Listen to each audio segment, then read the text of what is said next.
I have a special guest with me today, which is Mr. William Patterson. His name is William Patterson, but he just wants you to call him Mr. Billy, okay? My name is William D. Patterson. I'm 62 years old, and I've smoked cigarettes all my life.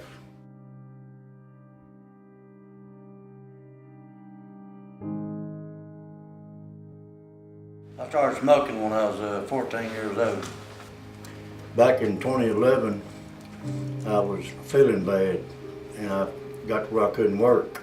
I was working in prod, and working on diesel trucks. One day, I bent down in the floor instead of lifting, like one of them up so I could work on it. I got up and I seen all these little old millions of stars going around. I didn't have enough oxygen going to my brain.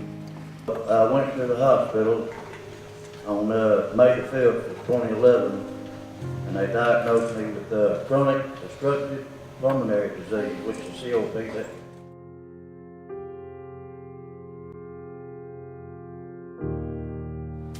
I started going to the hospital, and they put me on inhalers for about 2 years. I was getting 4 of them a month. Well, I thought since I was getting those inhalers, you know, I could just keep on smoking. And they kept telling me, well, you need to quit smoking, you know. And I'd tell them, well, I'm trying, you know, but really I wasn't trying. I just kept smoking. The next time I went, they went and got a surgeon, and he come and talked to me, and he said, if you don't quit, we're not going to help you no more. So I decided right then I better quit. I had a bad problem. June the 29th of 2013, I quit smoking. It was real hard. I done the everything you could do, and the only thing that got me off the cigarettes was the nicotine lozenges.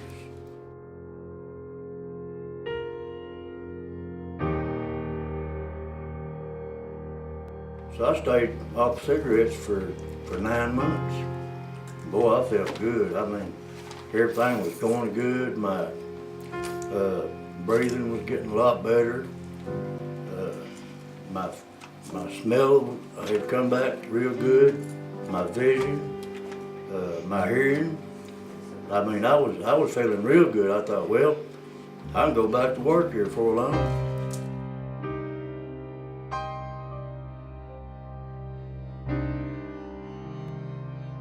My MIG welder that I use when I weld some stuff on cars, like exhaust pipes and stuff when they get a leak in them. 9,000 pound lift, and it's rated at 26,000 pounds before it blows the cylinders. And if you don't want to have exhaust fumes all the time coming out of tailpipes, I hook these hoses up on the back of the tailpipes, and I've got deals around on the walls where I hook the hoses to, and it lets the exhaust go outside. That way you don't have to breathe carbon monoxide and have to go to the hospital. If you'll notice all up here on the wall, all these V-belts and serpentine belts up here don't fit no cars except for 2,000 in the back. So instead of getting rid of them, I decided I'd just keep them because later on down the road, they'll be worth their weight in gold.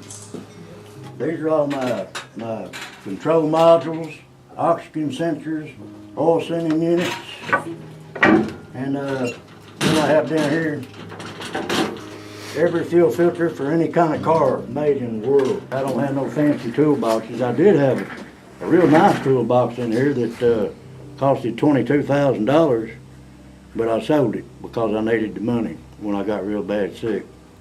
My favorite thing, my passion was working on cars. That was what I loved to do, and I still love to do. And it's kind of hard, you know, when you're sleeping at nighttime and you think about all the stuff you've done. And I hope that one day that when I get enough energy, I can come back down here and go to work.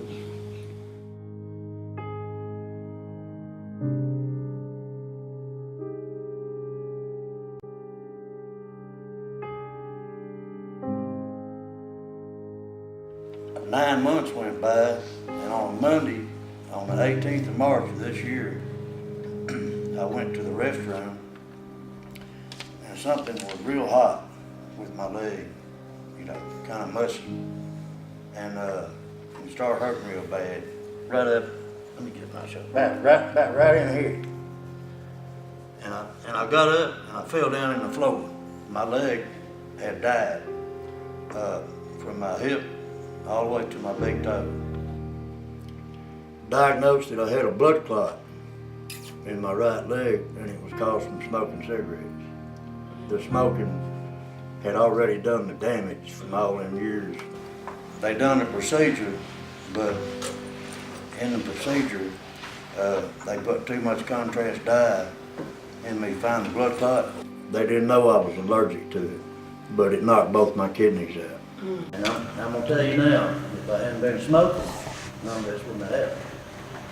I still have my good lungs, and I wouldn't need no oxygen, and I have my kidneys. I stayed in the hospital for 56 days. I stayed in there from March the 18th till May the 12th. While I was in the hospital, I couldn't walk, and after I stayed in the bed, they would come get me out of the bed, and they'd have to give me a shower. They'd have to wipe me if I had to go to the bathroom. I couldn't do any of that because I was swelled up so much I couldn't even get my hands behind me. Everything was swelled up from the operation. They had to get me ready for dialysis, and that means you be hooked up to a machine, and you go 3 times a week, and you lay there 4 hours, and they hook hoses for you, and they take all your blood out of your body, and they put it back in your body and they clean it. Because your kidneys are like a filter, they filter all the bad stuff out of your body. And if your kidneys don't work, you have to get rid of that. They had to, what they done on the dialysis, they had to put the first 2 weeks, after the blood clot, they had to put a cord in me. They put it in my neck. And what it does, they put a camera down your throat so they can see where this port goes down through your heart, through a tube down through your heart. I got a letter in the mail on July the 16th, and said they was gonna come do a kidney transplant class. So I went to the class. They put me on the transplant list. And they told me, they said, now when we call you, if we call you at 2 o'clock in the morning, or 3 o'clock in the morning, or in the middle of the day, for an operation to put your kidneys in you, you got to get here. Even if we have to call the police and have them come get you. And I said, I'll get to it. You can bet on that. So I done everything I was supposed to do. I thought, boy, I'm gonna get 2 kidneys. Ain't this great? About 2 weeks, I got a letter in the mail, and I opened it up. I said, boy, this is what I've been waiting on right here. Well, bad news. My vascular disease is too bad. I'll never be able to get no kidneys for the rest of my life. I have to stay on dialysis to the day I die. If I hadn't smoked cigarettes, none of this would have happened. If I'd have quit, when they was trying to get me to quit, I'd have been all right.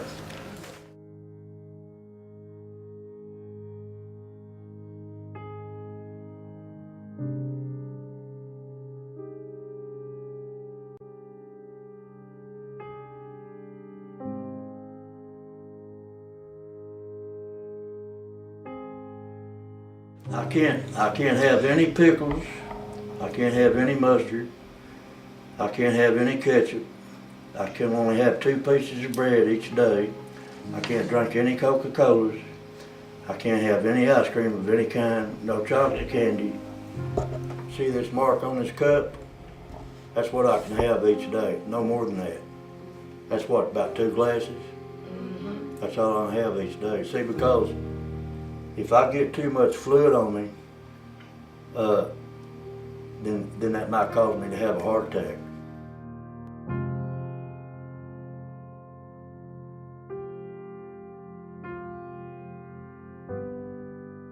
Now this little device here is See, it's got a little yellow ball right here.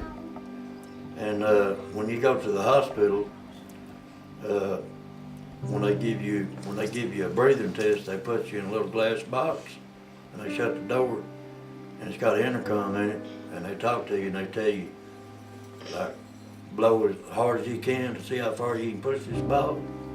Well, if I have excellent lungs, I should be able to push this ball all the way up to right here. I have to use this every day, or whenever I feel like it. What you do is you see this little funny face here in the middle. You see this little yellow thing right here?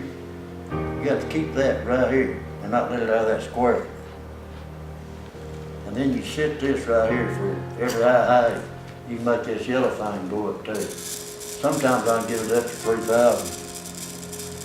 But before I couldn't get it over 1,000 when I was real bad.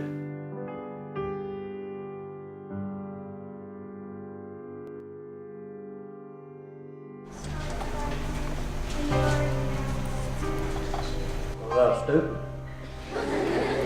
See, I didn't listen. My dad tried to get me to quit. I wouldn't do it. I thought it was big. I was running out of cigarette in my mouth. I didn't know it would hurt. What would you say to somebody, I guess, that you saw get into a bad habit, like to prevent them? When y'all get out of college, if you get married and you have kids, just, try to raise them right. Try to raise them to do what you would do, but you do good. Don't do something bad, because if you do something bad, they're gonna do something bad. Your kids, they watch you, and that's how they learn, from you. Now, if you don't do right, they're not gonna do right. If you would not have started smoking cigarettes and you would listen to your father, where do you think you would be now? I'd probably be a millionaire. Oh, really? I probably would be. And why would you be a millionaire? Because I'd had all that money. I wished I'd never smoked one in my entire life now, but you can't go back and undo what you done. What can we do to make people stop smoking? Just like these young people here on the stage, working with groups to educate and inform and being good to people. It is not the smoker's problem. It is big tobacco for targeting. That's who we need to target our efforts to. If young people would stick together and educate their peers, their friends, and their families, then we can make a difference. If I hadn't smoked cigarettes, none of this would have happened.